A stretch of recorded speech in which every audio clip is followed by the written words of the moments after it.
we also agree with the point that not all are included in the voters list, but most are. So we get the voters list. From there we demarcate 50 individuals or 50 households that we're supposed to go to these localities and identify them. So if you are drawing any statistical inference, or if you are drawing inference means, I'll come to that, what is inferential statistics, that if you want to draw inference or to conclude about something, about the population, that see this particular block has this characteristic of the voters, that is the inferential statistics which helps us to draw inference about the population by looking at the characteristic of the sample. That can only be done if you are using a probability sampling design. If you have a complete list from where you have got the samples and you collect the data, and you do all these types of inferential statistics, t-test, ANOVA, f-test, and all these things, factor analysis, and all those things can only be done if it is part of the probability sampling design. If it is non-probability, fine, you can have characteristic of the sample, you can dictate upon the characteristic of the sample, but you cannot draw the inferential statistics, you cannot draw the inference. But to draw the inference, you need to have a probability sampling. But of course, it is not always possible to get the list. In that sense, we have non-probability sampling design. It could be judgmental, purposeful, when you decide or make a judgment that I am going to include that particular household for my research. When you have a purpose in your mind, that let us see, we have collected too many individuals from a rich household, why not collect data from individuals who are not that rich or downtrodden? You make a purpose, you make a judgment, and you go and collect. Then you make a convenience sampling, that you collect data based on your own convenience, that this is good, this is bad, I cannot go to this particular place. It becomes very difficult for me to go to the interior parts of Bihar because of some or the other reason. So it is convenient on my part that I'll do my sampling or my study in Patna. Okay. Then you have quota sampling, that I am dividing a population into certain subgroups and asking them to include or requiring them or inducting them within my study. That quota sampling, you may think that it is very much equivalent to that of a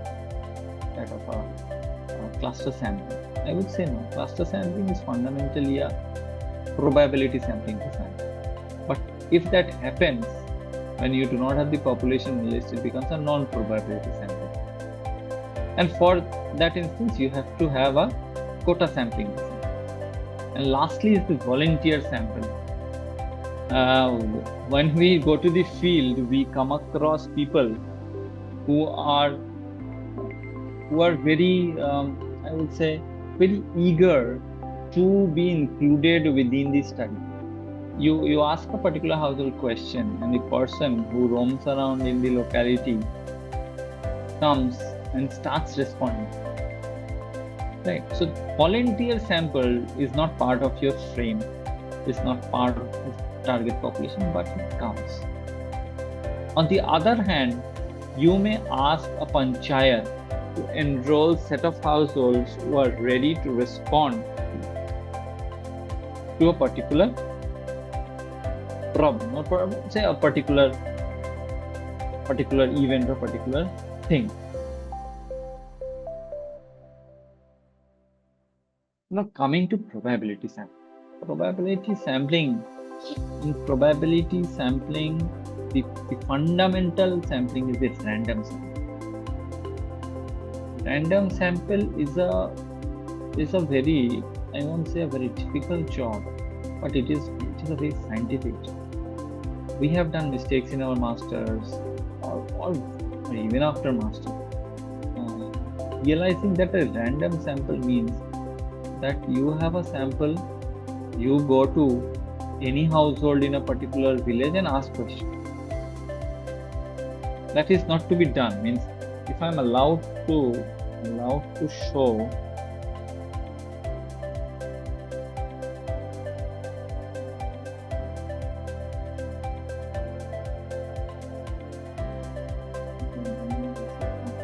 working.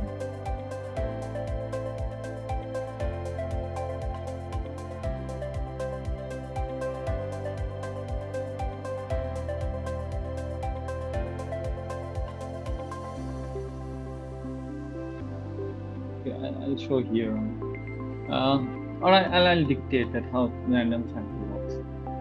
Say you have a population list, or you have a list of the household in a particular village. You list them.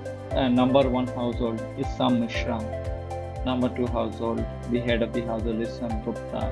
Number 3 household is some Bhattacharya. Number 4 is some Ghosh. Likewise, you have a list of say 300 households.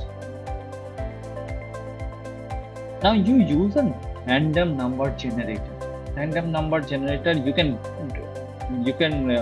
yourself generate random numbers in Excel, but there are random number generators. Very easy to find. You can also download PDFs.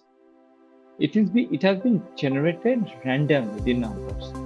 So you get a random number generator where the first is 2, the second is 17, the third is 28, the fourth is 35th. So in the list, you would look at the second person. Second person is some Gupta household. You go to that Gupta and ask the question.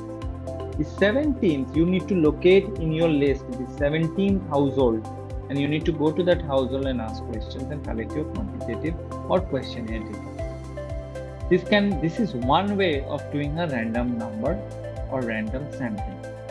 You cannot go to 16th. 17th may disagree. If 17th disagrees, then what to do? We were taught that if a particular household is declining, it doesn't respond, you cannot force anyone except the census. Nobody can force nobody. So you move out of the gate, and first you go to the right hand side household. I move out of the gate and move out of the gate of the household, and then first I go, if the particular 17th household declines, I'll go to the next household which is just beside it. It could be 28, 25, 38, any number in your list. We go to that, we ask them questions. Even if they decline, then I'll go to the left hand side household of the 17th household which primarily declined. So first you go right, then you go left. Likewise, you follow this trend for all the number declines. So this is how a simple random sample is designed. It is not like going anywhere and asking a respondent anybody you get sitting under a tree and answering questions. It is not like that. Then systematic random sampling. Systematic random sampling is an easier form, I think, because you start with a random number generator, that is the 2, and the next is 17, that is the every 15th household is to be selected. Then you make a systematic that 17, 2 minus 17, 15. Then I'll add 15 more, that becomes 32. I'll add 15 more, it becomes 47. So second, 17, your 32nd, and your 47th household needs to be selected. It's just systematic. You do not look at the random numbers, but you basically look at the element, kth element, 17th element, 16th element. Then you have the stratified random sample. In stratified random sample, we basically form classes or strata. You create a layer, say a layer consisting of population which is between 18 to say 25, or population from 26 to 35. Likewise, you create a strata, because once you create a strata, it gives you a flexibility. Like gives you flexibility and added advantage because you have the liberty to select your samples from each of these strata. So you are not missing out any age group. You are basically including all the age groups. You can do this for class. You can do this for caste. You can just do this for a population based on education. That's those who are illiterate, those who are moderately literate, those who are highly educated. Likewise, you can make a segregation of the strata and collect it. And within them through random method also, of course. It is basically followed when we have some idea of the existence of class. That हम इस field में गया, go to a field and have no idea about the classes or the strata that exist in a particular field. It becomes very difficult for us to very difficult for us to go ahead with stratification. Stratification is only possible with prior knowledge, right? Then we go to cluster sampling. Cluster sampling is very interesting form of sampling. People say that cluster sampling, oh, you are doing the same thing, same stratified sampling. No, cluster sampling is something else. You basically divide your study area into different clusters. A, B, C, 1, 2, 3.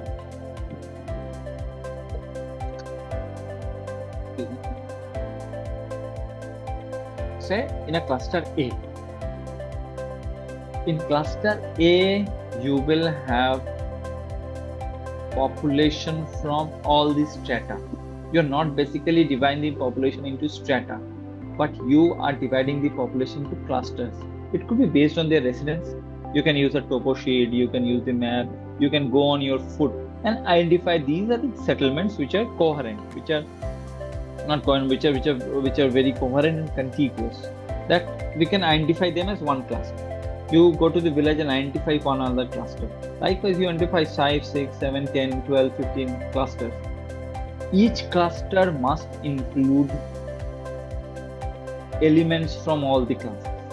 It may not include all the classes, but it should not be divided based on the strata. That you go to in villages in Bengal, we have when we go to villages, we come across Musalman Para, where Muslims reside. We come across Brahman Para, where Brahmins reside. So if you're clustering based on that identity, you're basically stratifying. But cluster is something where there is a heterogeneity within the cluster. And strata is homogeneity, cluster is heterogeneity. So if you are selecting a particular sample, then you are randomly selecting within the strata, selecting all these strata, but in form of when we are doing cluster sampling, you are basically selecting all the clusters, all the elements within a cluster. So you should be aware of the fact that whether we are doing cluster sampling or whether doing stratified sampling, these are essential because when we draw some inferential statistics in quantification, this becomes very important that how is your sampling designed. It's because garbage in will give you garbage out. Now coming to the experimental research, survey is done. Now the experimental research, these two papers, wonderful papers written by the Nobel laureate Abhijit Vinayak Banerjee and his team. We all know he got the Nobel Prize for experimenting with RCTs, and